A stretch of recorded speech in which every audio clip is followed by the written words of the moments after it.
আসসালামু আলাইকুম, সবাইকে স্বাগতম নতুন বাংলাদেশে।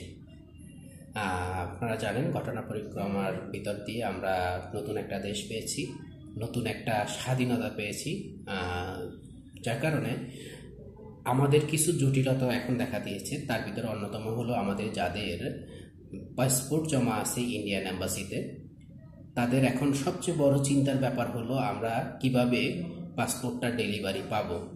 তো আপনার যদি খুব ঝামেলা না থেকে থাকে, যদি বিদেশ ভ্রমণের কোনো প্রবলেম না থেকে থাকে, তাহলে আপনি অপেক্ষা করতে পারেন। অন্যথায় আপনি পাসপোর্টটা উইথড্র করতে পারবেন, কোনো রকমের পাসপোর্ট জমা দিতে পারবেন না। এখন ইন্ডিয়া ভিসার জন্য কোনো রকমের ভিসা তারা অ্যাপ্লাই করার জন্য সুযোগ এখন দিচ্ছে না। আপনি পাসপোর্ট উইথড্র করতে পারবেন। এখন কথা হলো পাসপোর্ট উইথড্র কীভাবে করবেন।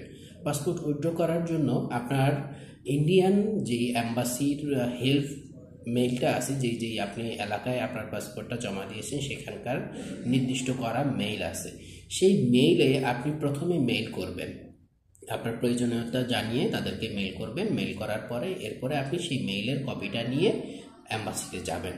অ্যাম্বাসিতে গিয়ে আপনার যেখানে জমা দিয়েছেন পাসপোর্ট সেই কেন্দ্রে যাবেন। কেন্দ্রে গিয়ে আপনার মেইল সহ এবং আপনার ওইখানে একটা লিখিত আবেদন দিতে হবে।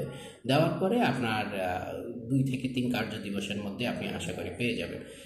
আর অন্যান্য ক্ষেত্রে মোটামুটি বলা যাচ্ছে যে যদি অন্তর্বর্তীকালীন সরকার গঠিত হয়ে যায়, যখনই তারা শপথ নিবে, শপথ নেওয়ার পরে তারপরে আপনার সমস্ত কনসুলেটগুলো ওপেন হয়ে যাবে। ওপেন হয়ে গেলে তখন আপনি রেগুলার প্রসেসে আপনার পাসপোর্ট জমা, এবং যদি ইন্ডিয়ান এম্বাসি আপনার পাসপোর্টটা জমা রাখার বা জমা দেওয়ার ঘোষণা দিয়ে থাকে, তখন আপনি জমাও দিতে পারবেন এবং রেগুলার প্রসেসে উইথড্র করতে পারবেন ইনশাআল্লাহ। সবাইকে ধন্যবাদ, ভালো থাকবেন।